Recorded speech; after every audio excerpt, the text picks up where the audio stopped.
Hello दोस्तों, स्वागत है आपका शिवांगी मैथ्स में। और आज हम डिस्कस करेंगे लीनियर अलजेब्रा का 2011 का एक क्वेश्चन, या एक से ज़्यादा भी डिस्कस कर सकते हैं।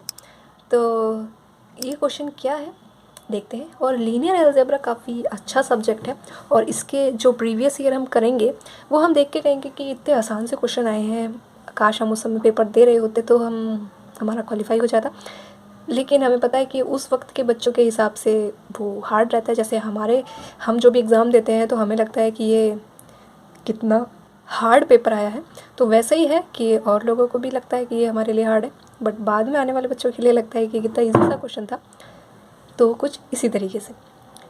तो क्वेश्चन क्या कहता है, सपोज़ ए हमें कोई दे रखा है मैट्रिक्स, ए कोई भी मैट्रिक्स दे रखा है, has certain complex number lambda non zero as an eigenvalue, which of the following number must be an eigenvalue of ए।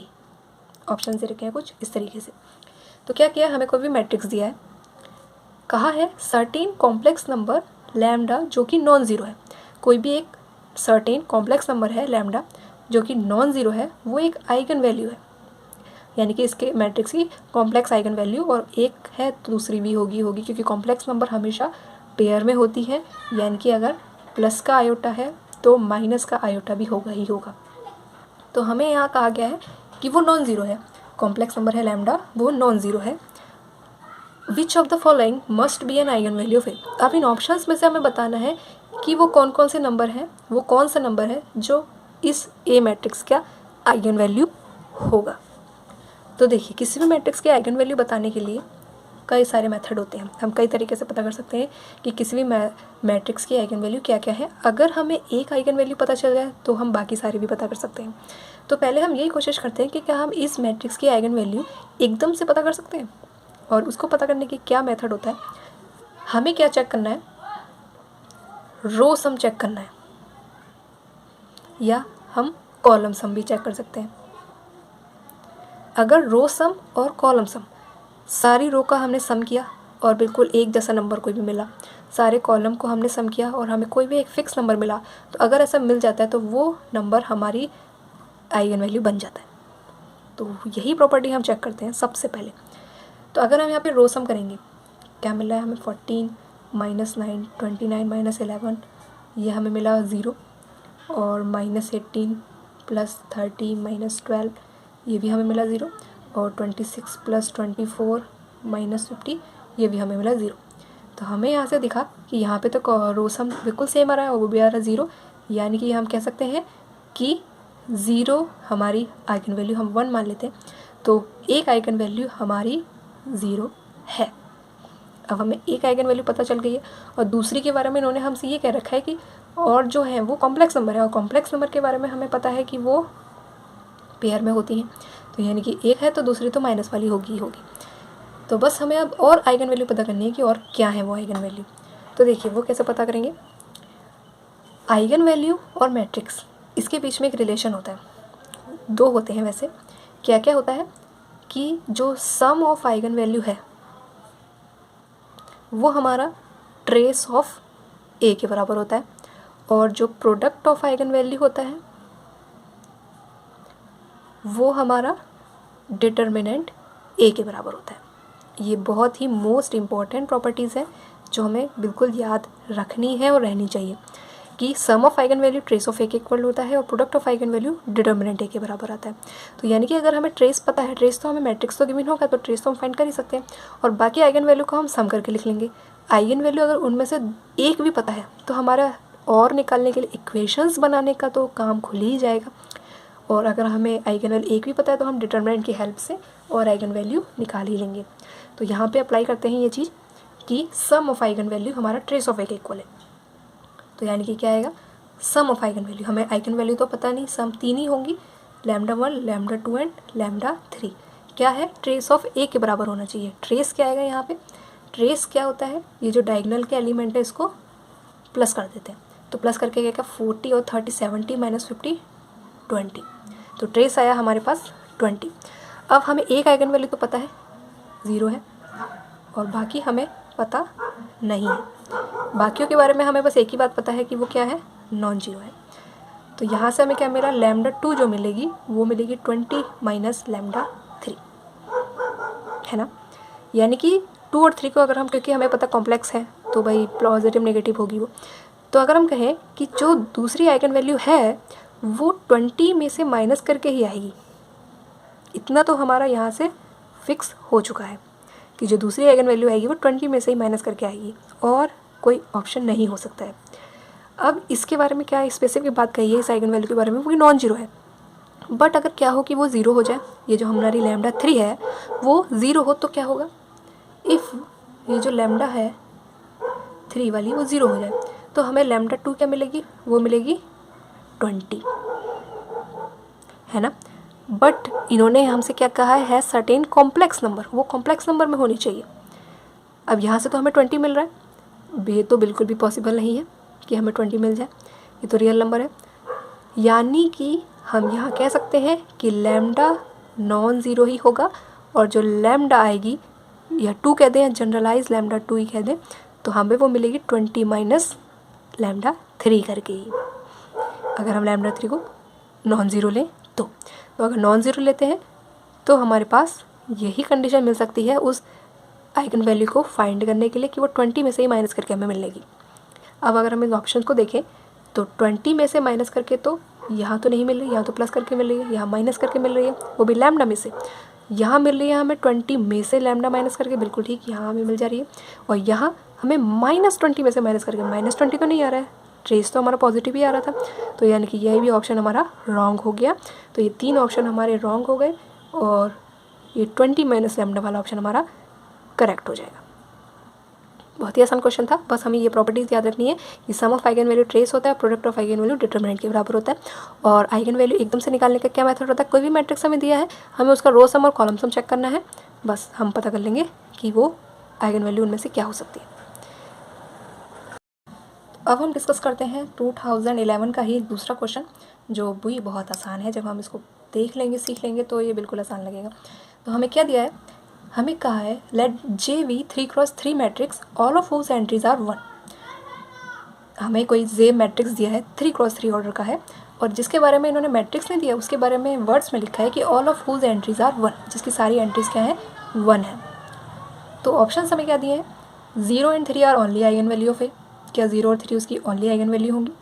जे जो है वो पॉजिटिव सेमी डेफिनाइट है, that is JX, X greater than and equal to 0 है। J is diagonalisable है, J positive definite है, that is JX, X greater than 0 होगा for all x belong to R3 with x non zero. तो ये सारे हमें options यहाँ पे दे रखे हैं। अब सबसे पहले तो हमें इस बातों को पढ़ के मैट्रिक्स तैयार करना है, क्योंकि जब तक मैट्रिक्स नहीं तैयार होगा तब तक हम इसके ऑप्शंस को एनालाइज ही कैसे करेंगे कि क्या 0 और 3 की आइगन वैल्यू होंगी नहीं होंगी, ये सेमी डेफिनाइट होगा या डायग्नोजेबल होगा नहीं होगा। तो सबसे पहले हमें मैट्रिक्स तैयार करना है। तो मैट्रिक्स के बारे में हमें इन्होंने क्या क्या रखा है, जे है मैट्रिक्स का नाम, 3x3 का मैट्रिक्स है, और वो मैट्रिक्स कैसा है, all of whose entries are 1, यानी कि सारी उसकी एंट्रीज कैसी हैं, 1 है। तो यानी कि सारी एंट्रीज हम 1 बना देते हैं, ठीक है। अब हम इसके बारे में चीज़ें पता करने की कोशिश करते हैं। पहले ऑप्शन से हम देखते हैं कि हमें इसमें क्या क्या चीज़ें पूछी हैं, वही चीज़ें पता करने की कोशिश करते हैं, फिर हम मैच करेंगे कि हमारी किस तरीके से सही बैठ रही है या नहीं बैठ रही। तो इन्होंने हमें क्या दे रखा है, इन्होंने हमें दे रखा है आइगन वैल्यू के बारे में पूछा है कि 0 और 3 की आइगन वैल्यू होंगी नहीं होंगी, सेमी डेफिनाइट पॉजिटिव डेफिनाइट के बारे में पूछ रखा है, और डायगोनलाइजेबल के बारे में भी पूछ रखा है। तो हम इन्हीं बातों को अपने मेथड से पता करते हैं और फिर चेक कर लेंगे, और मेथड भी कैसा, जो हमें चुटकियों में आंसर दे दे।